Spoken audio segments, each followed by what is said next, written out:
Hello, everyone. Welcome back to yet another political episode. So, we are going to be talking about our West Virginia primaries today. It's our last video in regards to the May 14th primaries.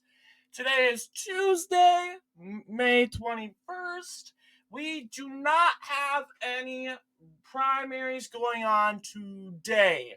Today we're taking a break specifically as we are directly going to Super Tuesday. No, actually not. We're not.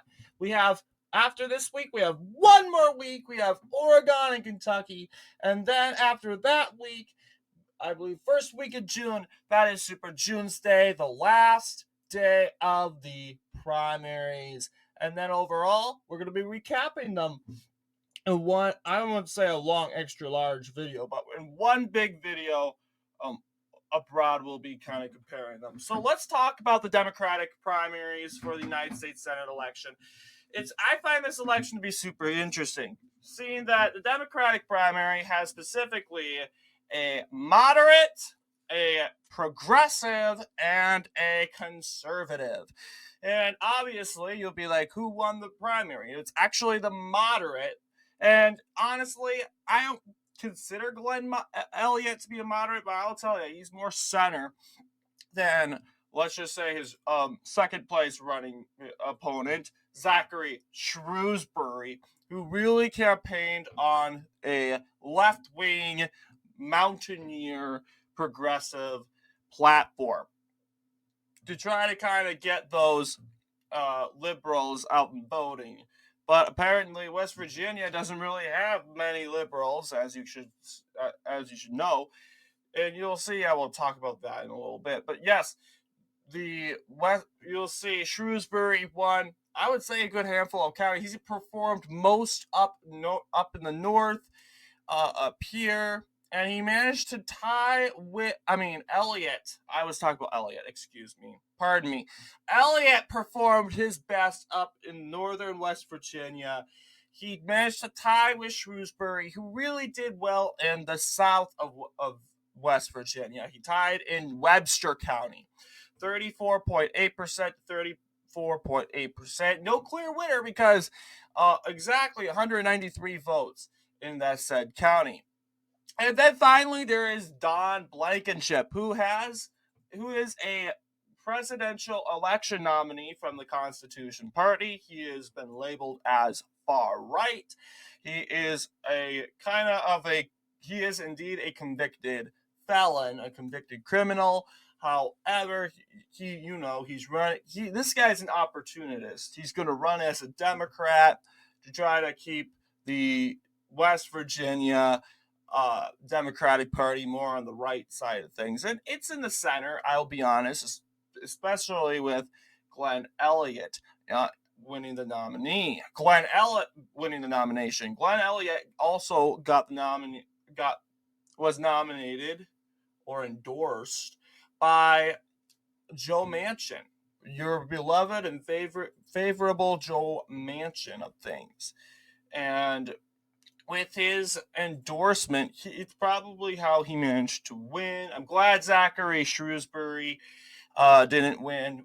We should try to avoid the progressive left as much as possible. But you'll see, Shrewsbury did well in cities like Huntington, and that's pretty much the only city he seemed to do well in, while Elliott did well in Charleston. Meanwhile, Blankenship performed best in rural areas. Specifically, he won the counties of Mingo, Logan, and Gilmer counties. And just by a little bit, he performed best in Logan and Mingo. But I think, it's no secret about that. Mingo County is Don Blankenship's best. But when it comes to who did well in each county, Marshall County, try to find Marshall County, but Marshall County was the best performed for Glenn Elliott. So Marshall County, up here on the antenna, or I don't know if we call it antenna or geographical words, what we call it, but he won 85%. Shrewsbury at 9%. Blankenship at 6%. That said, Marshall got over 1,000 votes in that. I mean, Elliott won over 1,000 votes, almost 2,000 votes. Meanwhile, Shrewsbury and Blankenship only got 100 some votes, with keeping in line with single digits. Now, I know I have to move on. I have to hurry because we can't talk about that, but I think we're just going to keep going. Let's talk about the Republican primaries. Yes, as we expected, Jim Justice easily going to win, and he managed to sweep the whole countryside of West Virginia. Alex Mooney, who I believe, what was Alex Mooney's background? Alex Mooney.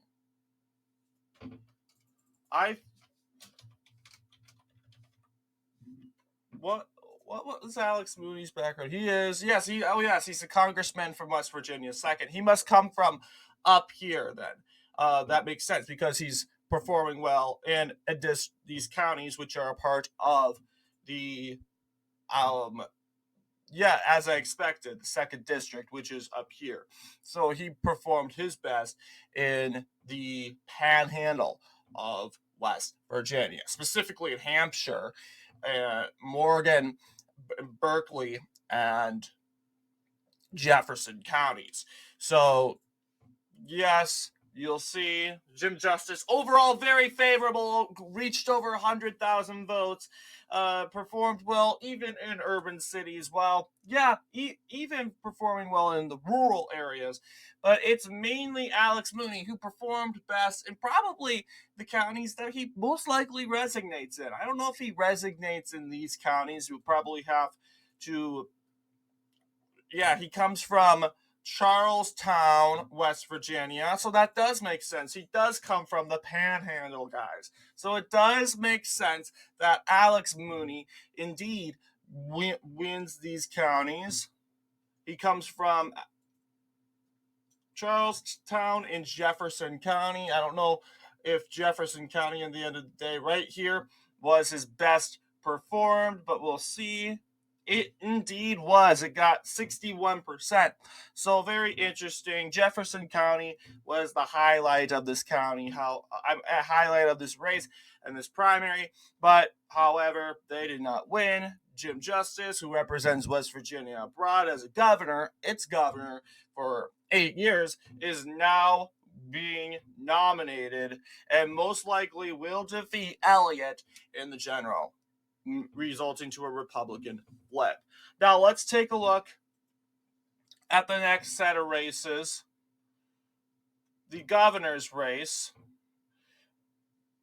specifically, you'll see Patrick Morrisey, and a lot of people criticize Morrisey because Morrisey, he is kind of weak, and I'll be honest with you, we're not going to spend the remaining of this video going around Patrick Morrisey's electoral history, but I'll tell you, electorally, West Virginia Republicans should carry every single county. Well, unfortunately for Morrisey, he was going against a sharp opponent, Joe Manchin. Yeah, he couldn't defeat Joe Manchin, but I would expect that race to be kind of close, But he was also the attorney general.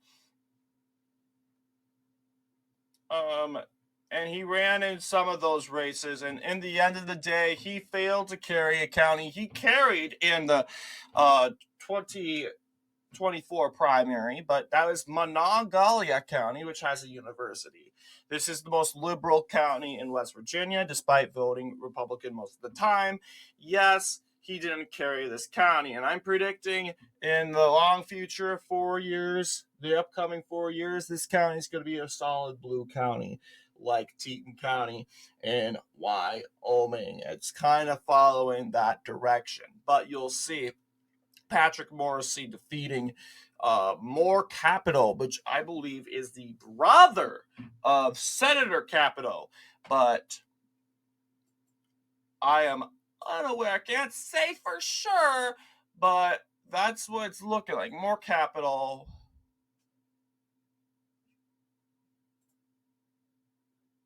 We want to find the senator. Shelley Moore. Oh, yeah, she's the son. He's the son of Shelley Moore Capito, who is the senator, incumbent senator. And of course, her mother endorsed her son. There's no conspiracy on that. And then Chris Miller coming in the purple, winning areas in the purple. He did pretty good, 20.4%. A lot of that is coming from Huntington and areas like that, but more Capito winning Charleston and other counties around it is what made a victory for him when it comes to a Chris Miller versus more Capito stand-up. But yes, Patrick Morrisey is the winner, 33.3%. Less than this is like a tilting victory for Morrisey. If realistically, this would have been gone through a runoff if West Virginia allowed runoffs. But yeah, I guess it depends when the threshold really is. He will be facing Steve Williams.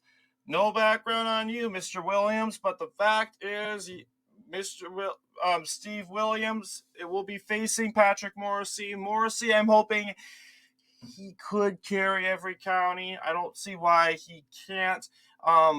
He hasn't carried any county before, believe it or not. I'm really hoping he will, but we know Patrick Morrisey will end up winning this race. This is a race going into his favor. So that's West Virginia's governor's race.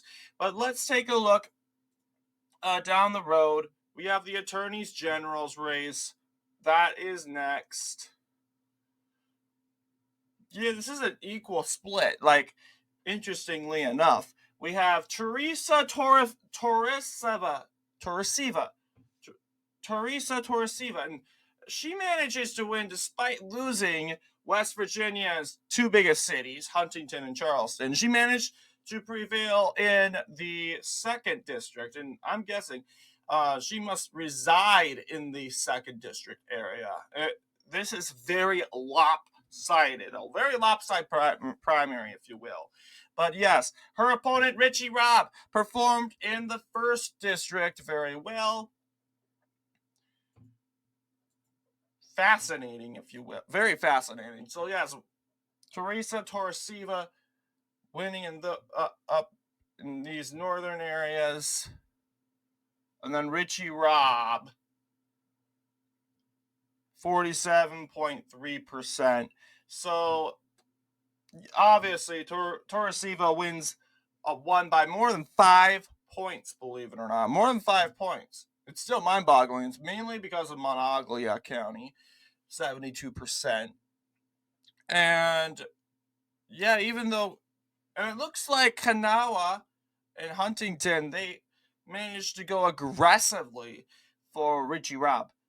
So you would think, that would be enough to overall swing the election to Robb, but instead it, I don't know.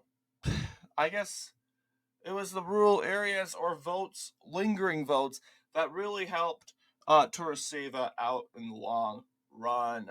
So let's take a look at the Republican primary.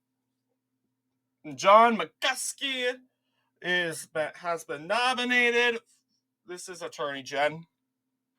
McCuskey defeating Mike Stewart.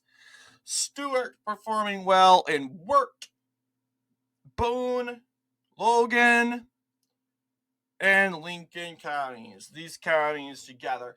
And yeah, 59.8%, a legitimate win, a landslide to be fact. John McCuskey is aiming to defeat Torreseva in the general election. So far, we've gotten a lot of interesting races. let's see, other races, including the Attorney General, the agricultural race, which I don't think we can view. But if we can't, we can view it from New York Times. Let's see, West Virginia Secretary of State election. Let's take a look at that. I doubt we have. Yes, we got the winners. But yes, Chris Warner, unfortunately, we do not have map results. But Chris Warner has defeated Doug Scaff to win the general election. And I'm surprised because Chris Warner, despite winning, doing better in polls, isn't really a renowned figure. He is an executive. Oh, yeah, actually, he is. He's a former chair of the West Virginia Republican Party and brother of the incumbent Mac Warner. So, once again, they're going to have relations. So, Mac Warner, he declined to run against his brother. But, yes, you'll see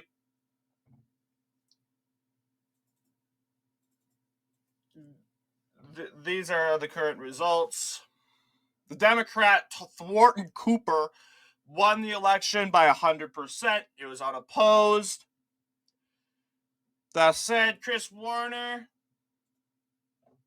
easy election for, not really easy, let's see, 45%. He did pretty good, defeating Doug Scaff and Ken Reed, which most likely picked up counties, or Brian Wood, too. I think these four together picked up a lot of counties, but unfortunately, we do not have results, unless I want to take the inconvenience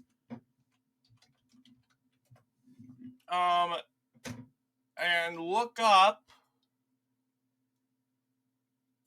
the primary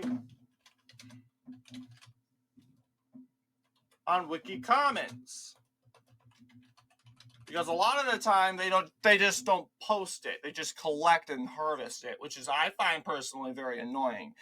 But this is the Republican Senate results. You'll see. Oh yeah, this is just Biden without Biden, but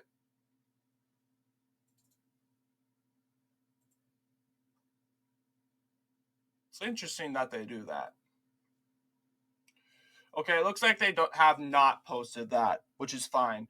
But we'll stop on the agriculture commissioner. The Democratic nominee Stiles, whatever your first name is uncontested.